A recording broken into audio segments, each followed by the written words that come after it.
Eu acho que a primeira coisa, né, quando a gente analisa um mercado, a gente sempre olha, e aí é o Lenin que nos ensina no desenvolvimento do capitalismo na Rússia, que depois vai ser obra que o Rangel e hoje o professor Elias Jabbour, por exemplo, utiliza muito como base. Você olha para o mercado interno e olha para o mercado externo ao mesmo tempo. Para olhar para o mercado externo, um dos principais fatores é moeda. Então, a relação de câmbio é uma relação muito importante.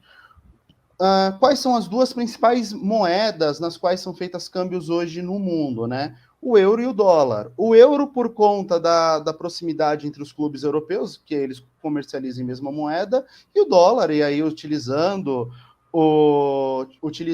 né, os sistemas internacionais de pagamento, que está tão na moda de falar agora, para fazer as transferências em dólar. E aí o que acontece?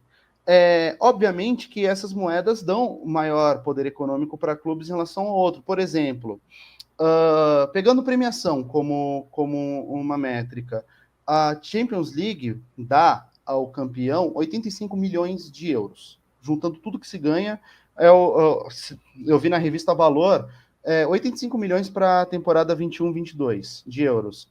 Na América do Sul são 25 milhões de dólares para o campeão que pegar tudo da Libertadores.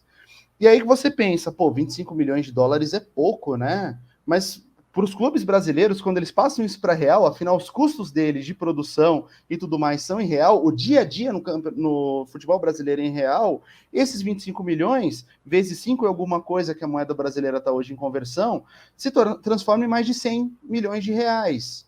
Então, a questão da moeda é uma questão forte também. Por mais que o real perca competitividade, ainda dentro de uma economia mais estável, de um futebol que recebe mais aporte de televisão, de patrocínios, de material esportivo, que tem uma bolha também, né, de valores maiores, porque aqui todos os jogadores, mesmo em transferência externa, acabam sendo caros.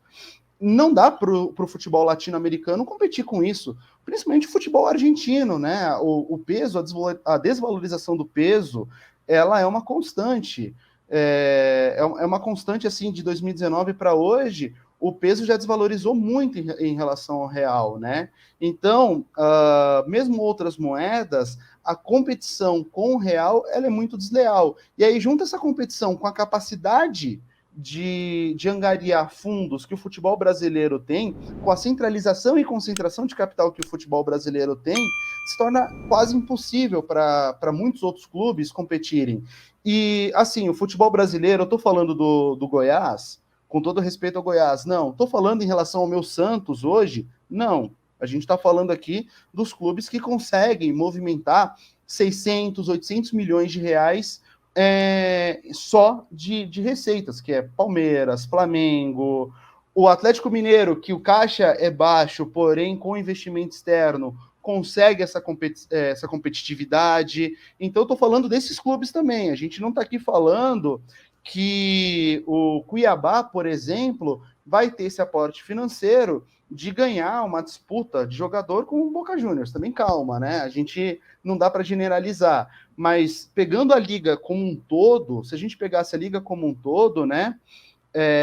A Liga Brasileira ela tem uma força econômica que nenhuma outra liga local vai ter. E aí o que acontece? Dentro de um mercado muito competitivo, um dos mercados mais competitivos que tem é o do futebol. E aí, lembrando do Milton Santos falando sobre globalização, a competitividade é uma das formas de aumento da racionalidade visando uma maior fluidez, certo? Tanto de capital quanto de informação, de pessoas e tal. Então, para aumentar essa fluidez, manter o que o David Harvey chama de pelo menos 12% de taxa de lucro constante e tal, você precisa competir cada vez mais. Então, os clubes brasileiros, eles vão fazer o quê? Tá, o que é mais barato às vezes? O Palmeiras roubar um jogador do Flamengo ou ir no Del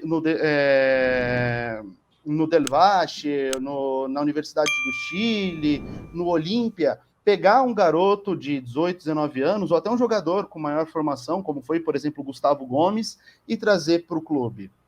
É muito mais fácil, né? Então, a gente acaba replicando esse modelo de negócio numa escala regional. E aí é muito interessante como a geografia faz parte dessa discussão, porque a gente sai de uma totalidade, né, que é essa centralidade mundial da Europa, e principalmente da Europa, os Estados Unidos não faz parte dessa centralidade, nem China, nem Japão, em relação ao mundo. E aí, falando do nosso continente, principalmente da América do Sul, né, porque a América Latina, por exemplo, o mercado mexicano tem uma centralidade importante, o Brasil replica o mesmo modelo, né? Então, nós vamos enfraquecendo os times latino-americanos no geral, sul-americanos no geral, e aí a competitividade cai. Isso a gente percebe, por exemplo, na Libertadores, onde muitos dos jornalistas, né, de Argentina, de Uruguai, estão preocupados com o fato do Brasil começar a monopolizar a competição.